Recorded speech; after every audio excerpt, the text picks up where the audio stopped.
rated? 2 for 2. Remember to do it again.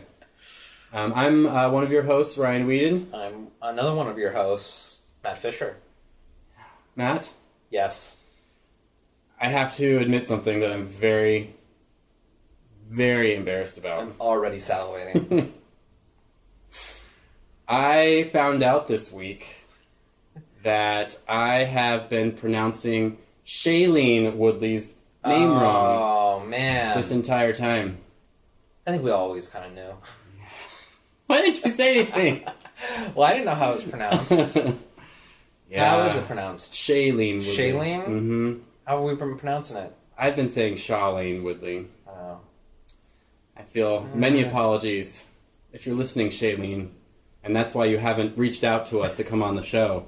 I'm officially apologizing to you here and now. Come on, you can make an amends. Yeah. We can talk about any of your movies. I'm even willing to watch an Insurgent movie. You don't have to, Matt. You don't have to.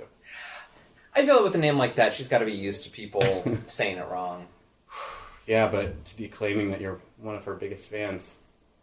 Have you made that claim? Are you one of her biggest fans? I don't know about that. I am a fan though. Just felt awful. I don't know. Think how many Vincent Van Gogh fans, because it's not Van Gogh. It's like Van Gogh or something. Super Scottish. Isn't that goth? Like the Klingon food? Yeah. Yeah, Klingon is probably close to like ancient Scottish. Yeah. Both in temperament and in culture. They seem similar. I mean, in general. But yeah, I just had to get that out of the way, clear the air. Get it off your chest. Yeah. Real embarrassing moment for me. We're all starting anew. How's your week? Anything cool, movie fun thing you want to talk about?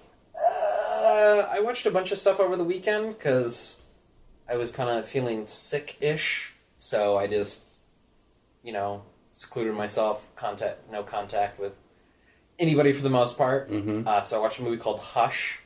Oh yeah, you were talking about this. Yeah, the Abstentia director. Yes. Okay. The deaf woman who lives secluded out in the woods. Right.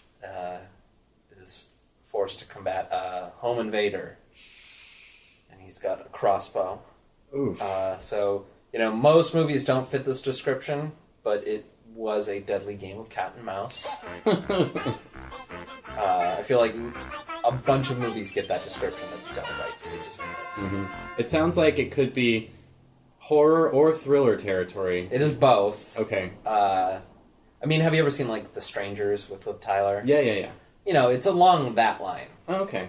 But it's sort of fun to see movies like this because, the first 10-15 minutes is her and how she lives, and her friend comes over and introduces the characters and their limitations, stuff like that.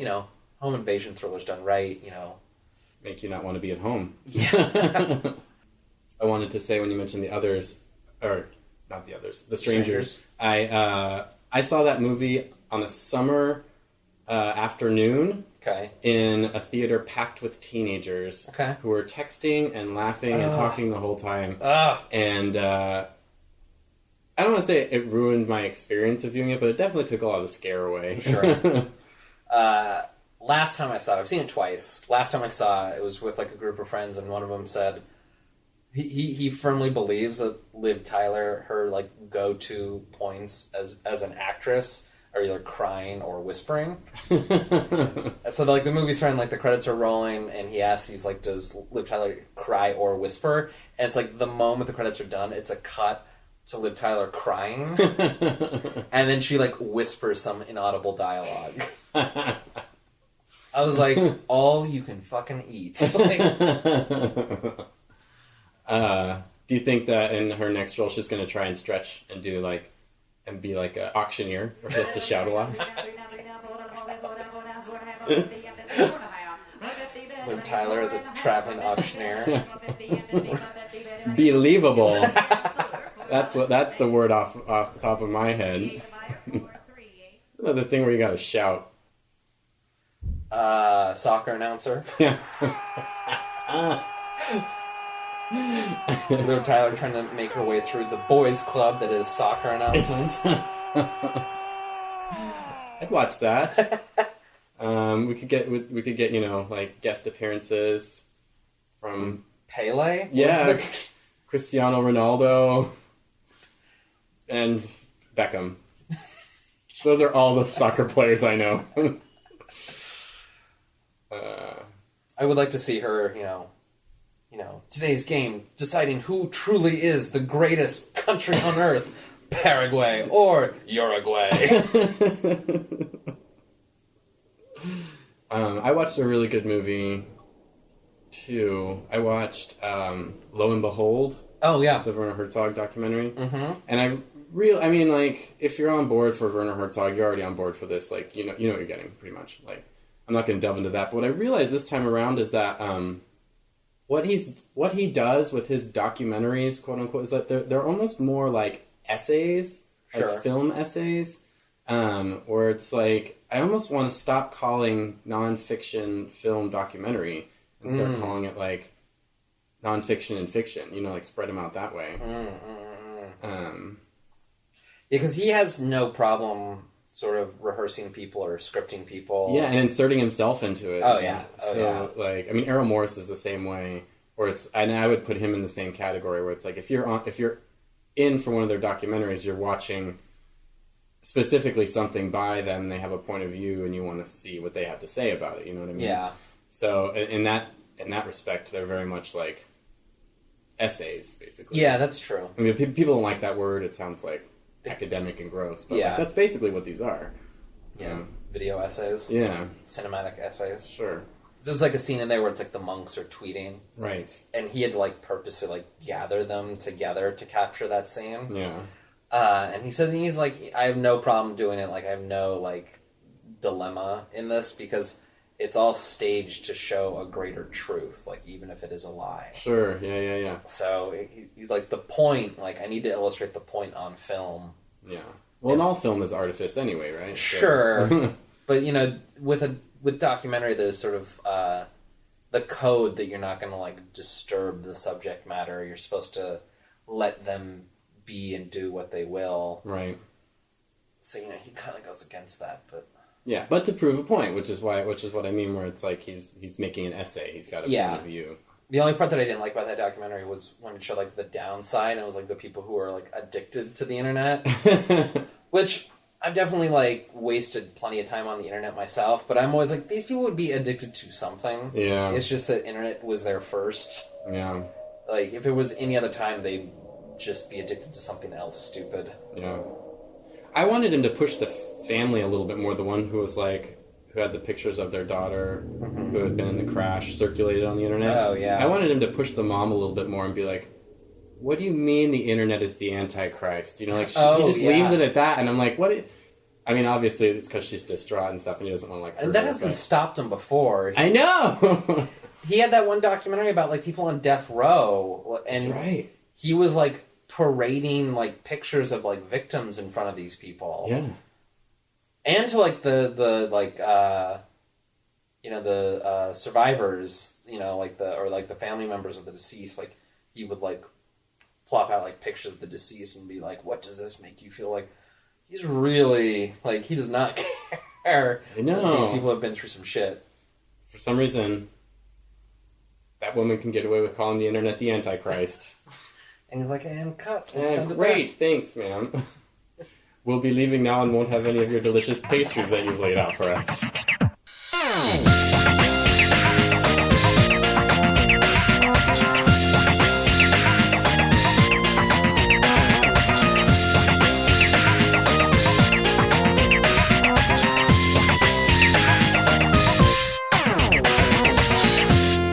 Well, would you care to introduce this movie that we watched this week? This week, we watched the 1965 sexploitation classic, Faster Pussycat, Kill Kill, directed by none other than champion perv himself, Russ Meyer. King of the nudies. Which there was no nudity in this. Yeah, no, you're right. It got close, but there's no actual nudity. I've never seen this. This was my first time seeing it. I've actually never seen a Russ Meyer film. This is the only one of his that I've seen. Okay. And I liked it a lot. It was a lot of fun. I can safely say I don't think I've ever seen anything quite like this movie before. Okay. It's weird. Yeah. The plot is bonkers. Three drag racing exotic dancers. On their day off. Yeah, in the desert. I don't even know why they're out there. It seems like they're having a race to the swimming hole at the very beginning. Is that what they're doing? Well, the blonde, parks and then just dives in with her clothes on. Yeah, that's true. So, I'm not sure, though. But yeah, they stumble across what's basically like the plot of, Don't Breathe or something, where there's some old dude that they believe has a lot of money stashed away. Right. And they go and try to steal the money, and there's sort of complications. Yeah, well, it's complicated before that because there's a dude that meets them at the mud flats. Yes, they drag race. Things get heated. Yeah, she cuts him off. Yeah. Without using her turn indicator. And they get into a tussle. Using her turn indicator. Women drivers, am I right? She had put her foot to the accelerometer too much. Didn't apply the deceleratrix quite fairly. But yeah, so cuts him off. They get into a out-of-car tussle, and she kills him.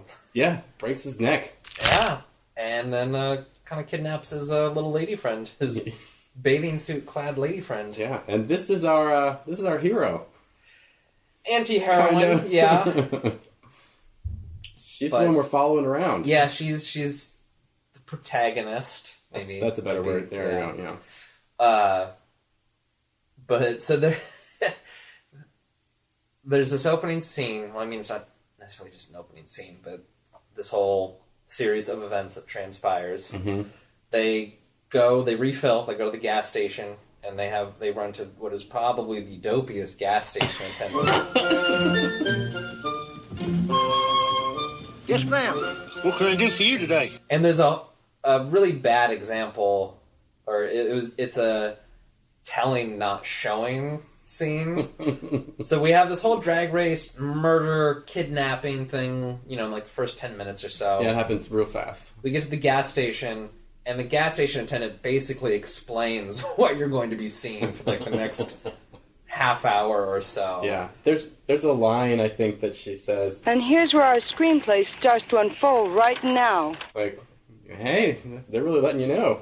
But yeah, the gas station attendant basically explains all the next characters that you're going to see, their history, and their motivations to these three strange ladies. Just so there's no, confusion. It was a nice, tidy way to get the plot sort of out of the way, but...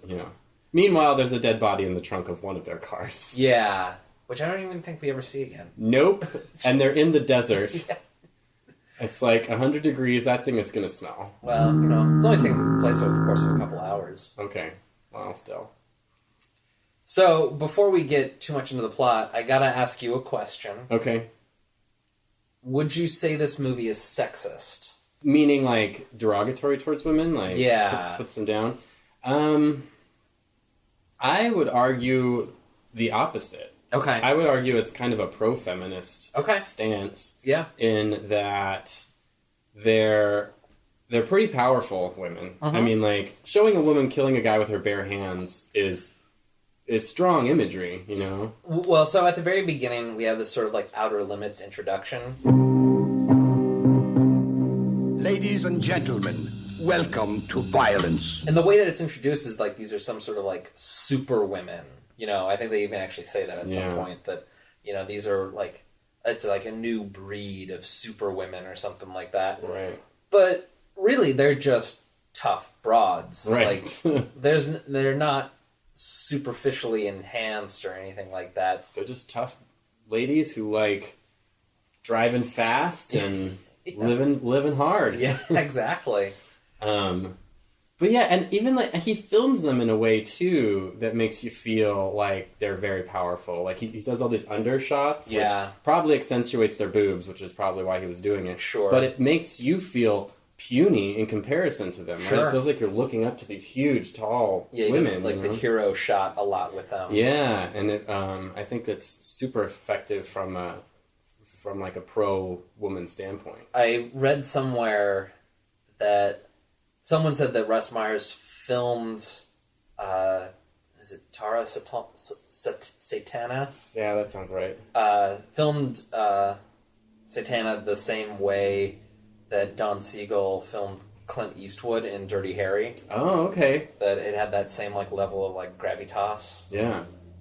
It's like she's a great character, sure, and like the way she's acting is really great too. But he films her strong too, you know. I guess all three ladies were like legit strippers. Oh yeah, that's right. I was reading about the main character. I'm not going to attempt her name.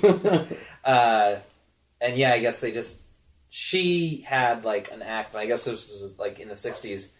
Now it's like commonplace in like burlesque or cabaret to do this, but I guess at the time it was new. It was like she had like the pasties on, tassels. And she would like get one twirling one direction, and then she'd stop it and get the other one twirling, and then she'd bend over backwards and like get them twirling. Oh yeah. And she said that was always a showstopper. So I guess like in the early '60s, like that hadn't become a staple. Yeah, because now it's like every like if audiences don't get that nipple, the pasty twirling. Yeah, they're asking for their money back. Yeah. But I guess she did that act, and like someone who worked for Russ Meyer was like, "Oh, he's got to see this chick." Oh yeah.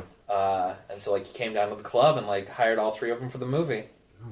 So on the Wikipedia page for Russ Meyer, under this section, "Big breast fixation" or the Meyer physical archetype, the first sentence is, "Russ Meyer's lifelong unabashed fixation on large breasts featured prominently in all of his films, and is his best-known character trait, both as an artist and as a person."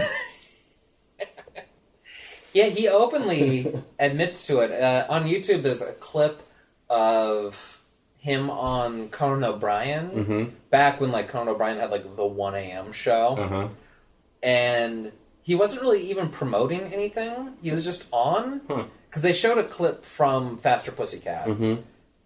But, and they may have said that, like, it was coming to VHS or something. Yeah, it got a re-release in, like, 94, 95, something like that. I saw, yeah. So maybe he was on, like, promoting its, like, re-release on video, but, like, yeah, he wasn't promoting anything new. But he talked, like, Conan O'Brien, like, asked him flat out, I was like... You have an obsession with women's breasts, is that fair? I wouldn't say it's an obsession, but I care for them a great deal. I guess if you devote like your entire career to making movies like that, you kind of just have to own it. Yeah, like denying would be a little difficult. So he's just like, "Yep, I just like them that way." And they have like that section that I read the first sentence for goes really in depth about like different body types of women and calling like even going so far as to say that they're more hourglassy than like certain other female of the time, but like it gets really specific where I was like, I don't even know who you're like talking about, like measurements a little bit even, where I was like, okay, this is getting kind of gross, like I'm horse trading or something. But yeah, he likes to, and these women deliver in the mammary department. I'll tell you.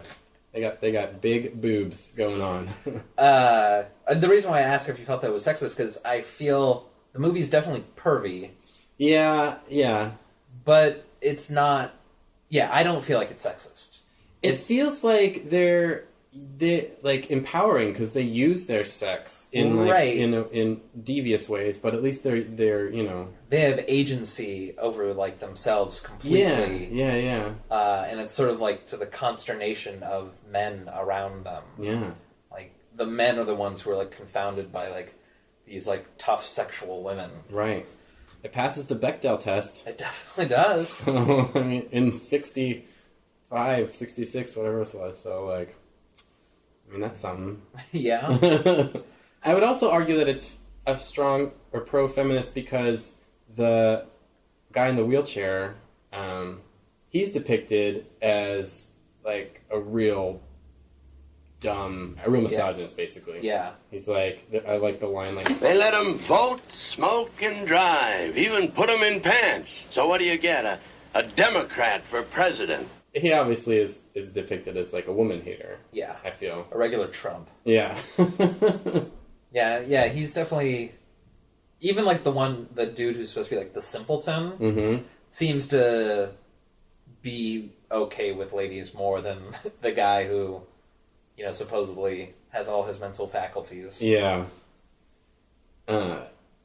So yeah, that's why I would say maybe it's a little more pro. Even though there's there's issues too with it. It's not a perfect film in that regard, I would say, but right, because they're still sort of being objectified. Like, these women were hired for the part because of physical attributes rather than acting talents. Right.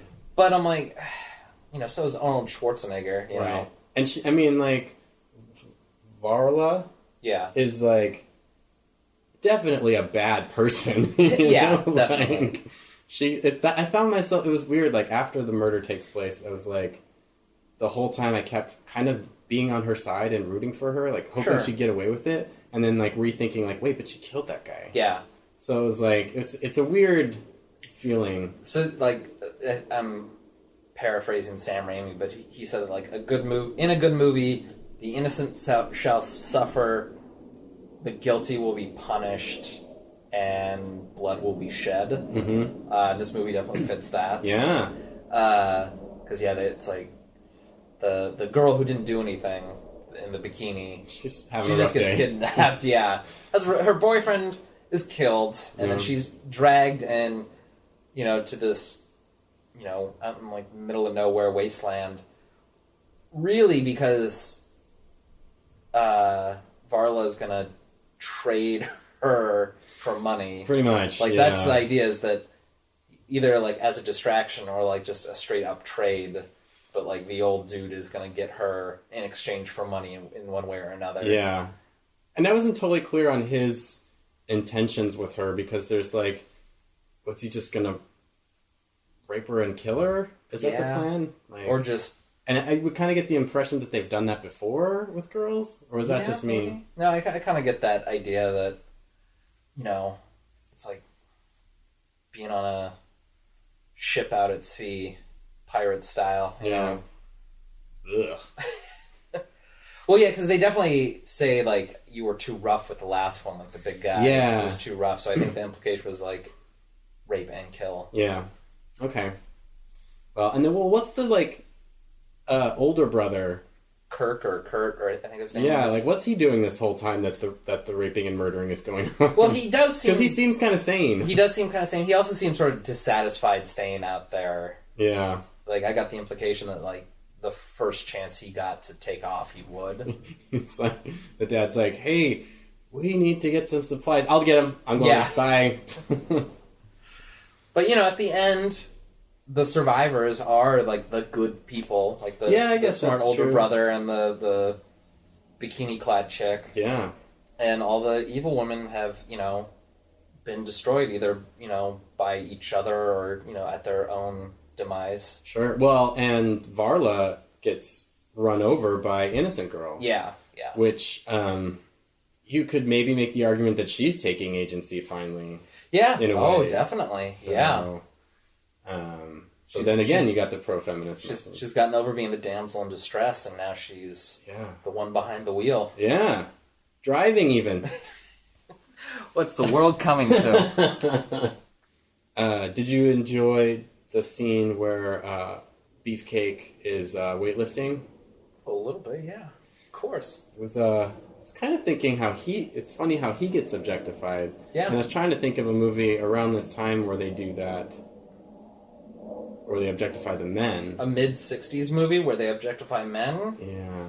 I don't know. I mean, a lot of those, like, sort of golden age of Hollywood movies, if there's ever, like, a scene on the beach, it dates to a time when, like, men wore less than women at the beach. Yeah.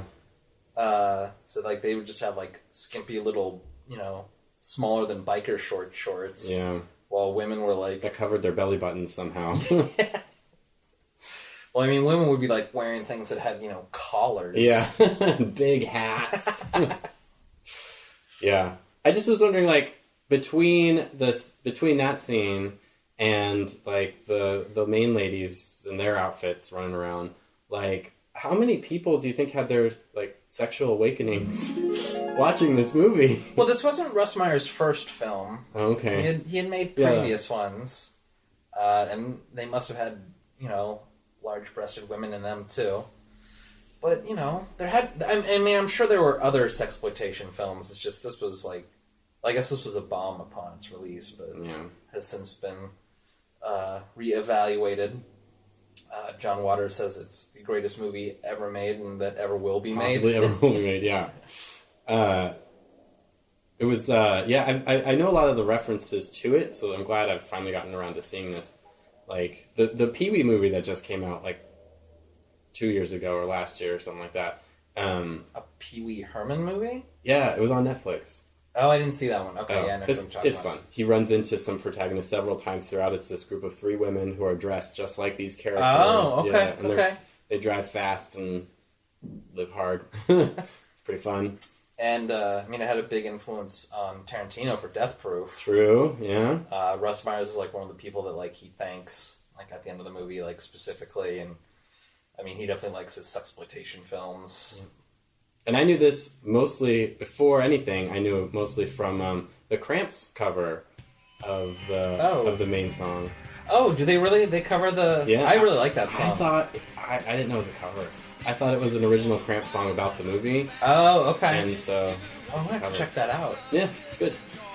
It's pretty straightforward, but... this movie screams the Cramps.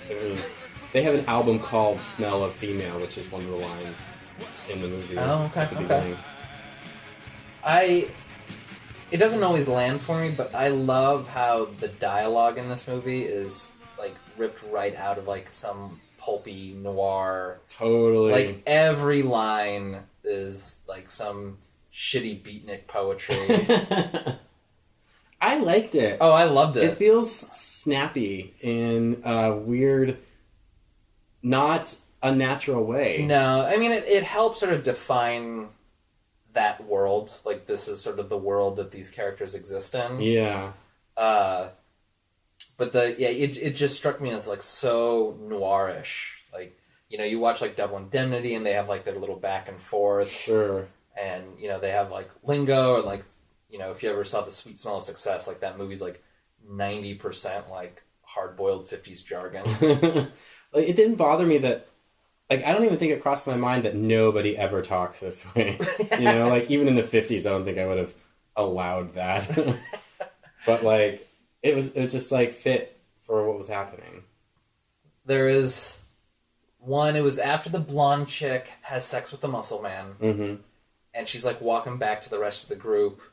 And Varlo, like, looks over and goes, "You were a long time coming." You're telling me. What's he writing? I was like, that was smart. I like that. Nice little subtle entendre.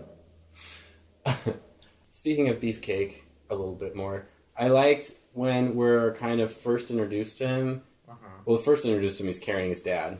Yes. But then, like, later when he's inside, the next time he's petting a kitty on the table. And it's just like... He's obviously, like, simple. Yeah. But he's also sweet. Yeah. So it's sort of like, you get this, like... What's the character from Of Mice and Men? George? Or is that the... No, I think George is the... Other one. Yeah. The big guy from Of Mice and Men. Yeah. You get kind of that impression with him. Until the end, when he turns violent. Yeah. Well... You talking about the very end when... Varlo's trying to crush him with a car. Well, when he stabs... Oh, yeah. Yeah, that's right. One of our protagonists. Which I thought felt wrong from... I don't know. I guess I didn't completely understand his motivation. I feel like he should have gotten off a little bit. Pun not intended. He kind of did. Because he's not killed... in, like, the showdown between him and Varlo in the car. he crawls away from it, but it's sort of, he's out for the count at least, like, right. You know, the implication I think is that he'll recover, but just not today.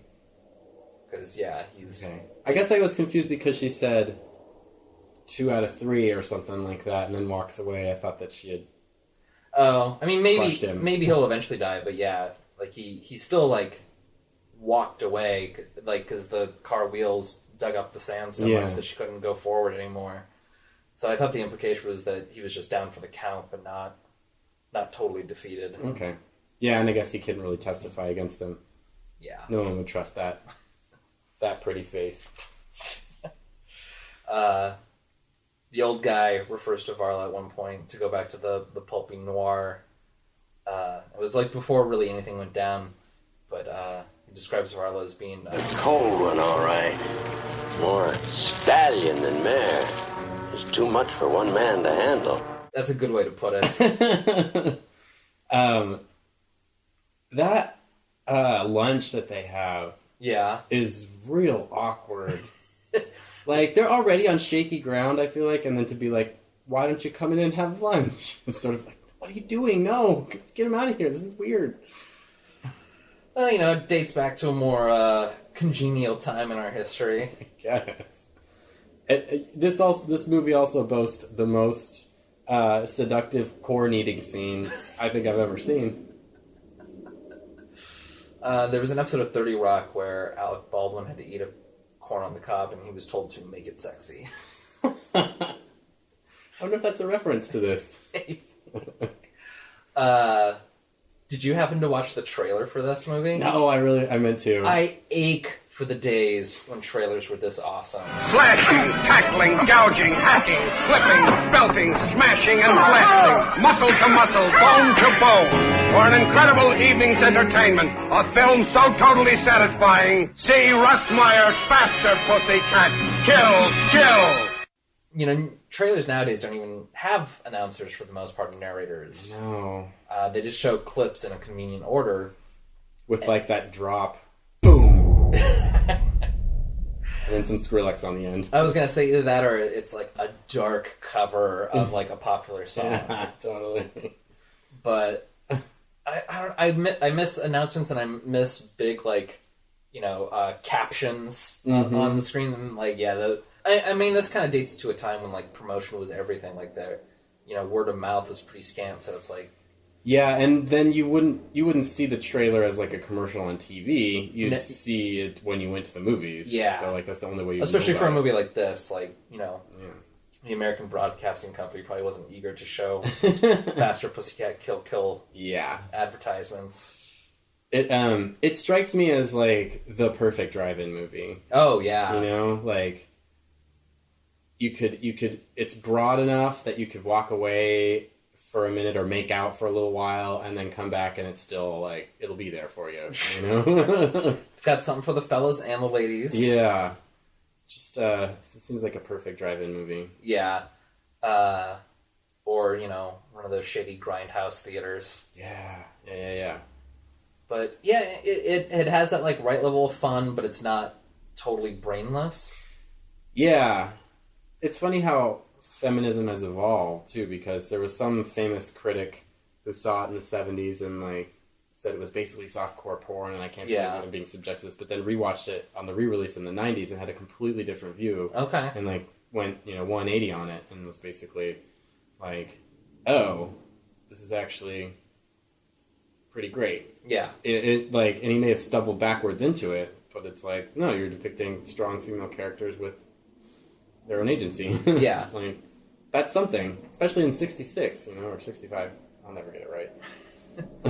Yeah, and I mean, that is sort of... That's why I feel like Russ Meyer actually was very pro-women's rights, because, yeah, they're eye candy. Yeah, he hires based on, you know, measurements and not acting talent. Mm-hmm. But his characters aren't necessarily... I mean, at least in this movie, I can't speak for all his movies. Mm-hmm. But they, you know, they're not just one-dimensional. They're not just there as, like, you know, boner stimuli. Like, they actually, like, play an important part and, you know, are well-rounded in their roles in the movie. So we ogle them, but we get to respect them too. Sure, that's a good way to put it. Yeah. Because I wouldn't say that. I mean, if you say that the female characters are flat, then you kind of just say the same thing about the male characters. Yeah.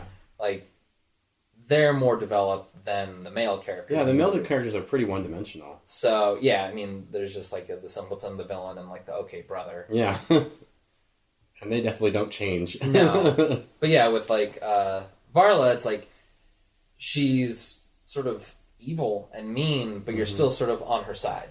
Like, there's that complexity to her that even though she murders someone in the first 10 minutes of the movie, like, a fairly innocent person, you're still sort of sympathizing with her and rooting for her.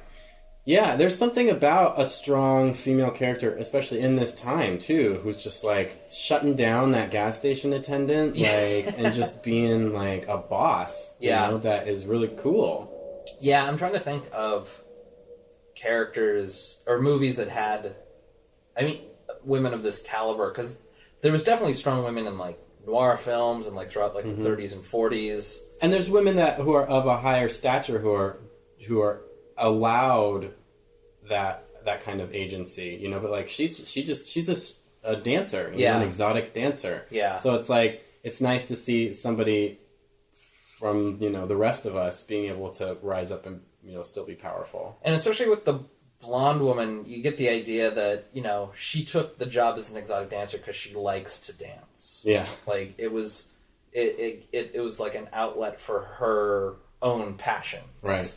That's why she did it. It wasn't like she was like forced into it or subjected to it, or they, or she's dancing off the clock. Yeah, exactly. Hey, don't you get enough of that at the joint? There's an audience here. I'll give you heaps of ass. My motor never runs down, baby.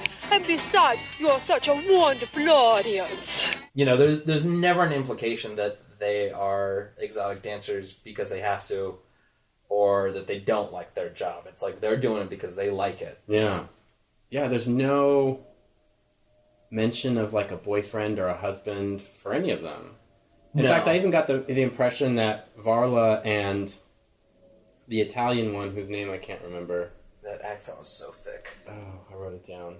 Rosie. Okay. I kind of got the impression that they had like maybe had some sort of a thing. Oh, yeah? Yeah, just because there was a line that Billy, the blonde one, had that was vague. I wish I'd written it down, but she was vague enough where she's like, I always leave my options open, or I always have the option to move on, or something like that. Okay. To the Italian one, Rosie, meaning like, I got the impression that it was like, oh, well, Rosie's really in love with Varla. Oh, okay. And also just the way that Varla screams Rosie's name when she gets stabbed, and like, I don't know, I got not necessarily that they're partners, but like they've had something a little more than just friendship. Okay, I can see it. Varla, or not Varla, Rosie, I think is the only one that doesn't hook up with a dude. Right. Or get close to it anyway. Yeah. She's a real wet blanket the whole time. Yeah, she's on Billy's case about dancing, about swimming, about everything. Ugh, she's just not on board. She seems real grumpy about this whole trip. She wants to go back to her strip club and just dance. She didn't want to go to the lake in the first place. Yeah, that's true. She's like, what's his name from Clerks? Not even supposed to be here today. I don't know if we need to keep this in, but I really liked the cut from when Billy was glugging the whiskey. Yeah. Right to Varla and the older brother making out. Like, okay. Did you notice that like the close up was the same? So it was like they're both supping at. Yeah. something. So like it's like in frame we have Billy's face and then the bottle, and then when it cuts to the makeout, it's like the line where their lips would be is exactly the same. Okay. And that is no Hollywood kiss. So they're like their mouths were open. They were enjoying themselves. They were guzzling each other. That's good filmmaking, I guess is all I'm getting to with that. Is like small touches like that make for good viewing. Yeah. I wonder because Roger Ebert only wrote one movie in his life, and it was Beyond the Valley of the Dolls, which I tried to watch once, but got it confused with Welcome to the Dollhouse. So I started watching that movie, and I was like waiting for Roger Ebert's name to come up in the credits, and it never did. I was like, well, maybe he used a pseudonym or something. So I watched all of Welcome to the Dollhouse. It's a great movie. Yeah, Todd Solondz. But the whole time I watched it, I was like, God, Roger Ebert wrote this? I was like, mid-90s? I was like, people said that this was bad. This was a great movie. Someone pointed out to me, like, several months later, that it was Beyond the Valley of the Dolls that he wrote. Oh, wow. And yeah, Russ Meyer's directed. But I mean, so Roger Ebert must have seen that, like, Russ Meyer's had some directing chops. Either that, because that came after this, didn't it? Yeah, it was in the mid-70s. Maybe early 70s. Yeah, and he was a critic at that point, wasn't he? I mean, I know that he was probably writing film reviews, I don't know if he was, like, really published or well-known at that point. But, so he must have been a Russ Meyer fan.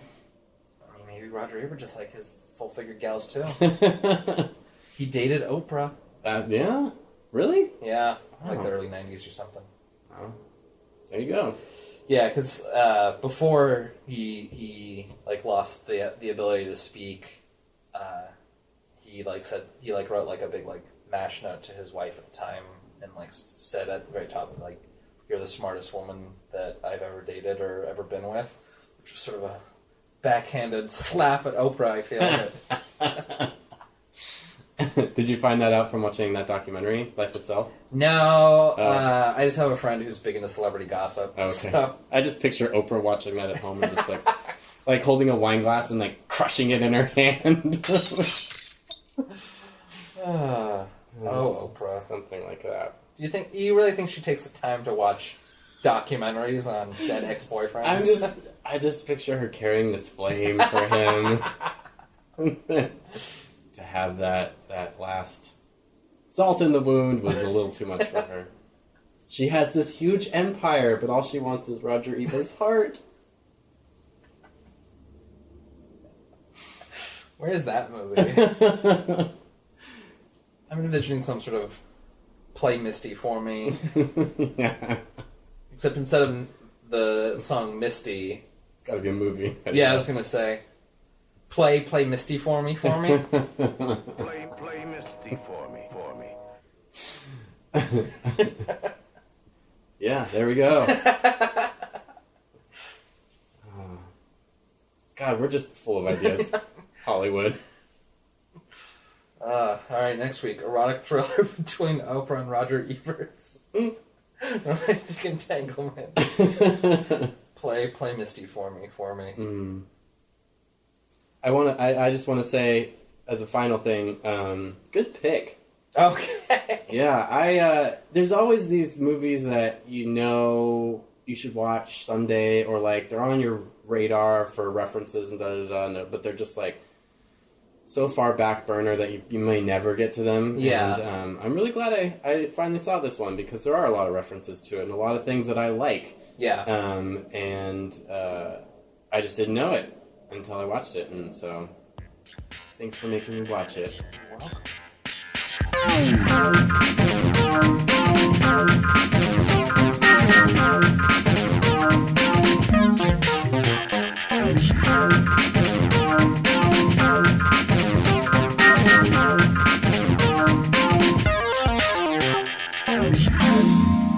If I was going to be in our superhero movie, or if I were to make a character, this is a shitty power that I would actually want, is to know exactly where my dog wants to poop at first try. Like, I want to be able to walk out and be like, she wants to go there! And just walk straight there. Rather than walking around for like 10, 15 minutes in the morning or at night. What if that power worked on every other dog except for your own? You love your dog so much you can't give it up, but it's like, oh my god, I wish I could just use my power on you. Is she immune to it? Or am I just not effective? Or is it because I love my dog that my power is nullified? Oh, I like the second one. That's it's proof that you love your dog. Yeah. So, like, mornings when I'm pissed, like, the power works again. Yeah, there you go. You have to find a way to get angry. But you try not to look at her, because then, you see her into her eyes, you're like, oh, man, I lost it. It's a good conflict there. Yeah. I like that. It gives my character depth. Yeah. You're already more developed than Wheelchair Man. Well, is there anything you want to add before we plug our junk? Well, I'd like to add what I'd like to watch for next week. Oh, yeah. That's important to the whole flow of this thing. I'm going to try something a little different. Sure. And I'm going to make us watch a movie that I know is not great. Okay. But I think we can talk about a lot with it. Okay. And it's a movie I can watch anytime. Okay. I'm going to make you watch Pacific Rim. Oh, God. Yes. If you insist. Yeah, I feel like even though it's going to be difficult to defend this choice, there's a lot of things, or a lot of lenses we can use to watch. It's often cited as one of the best uses of digital filmmaking. Yeah, and we haven't had a big blockbuster, and blockbuster season is upon us. Yeah. I have been thinking about how I've been sort of aching for like a big blockbuster. I haven't watched one in a while. Well, here you go. All right. If you say so. I say so. We plug in junk. Let's plug it. We are on Twitter at X-Rated Movies. We're on Facebook. Rated X Movies. Email us x.rated.movies@gmail.com. Mm-hmm. And rate, review, subscribe on iTunes, on Stitcher, on Overcast, on whatever you're using. And tell your friends to do the same. Because nothing says loving like telling your friends what to do. Please. Pretty please. Sugar on top. Rate our fucking show. And thanks for listening. We'll see you next week. Hopefully. With Pacific Rim. Pacific Rim. Until then. Bye. Bye.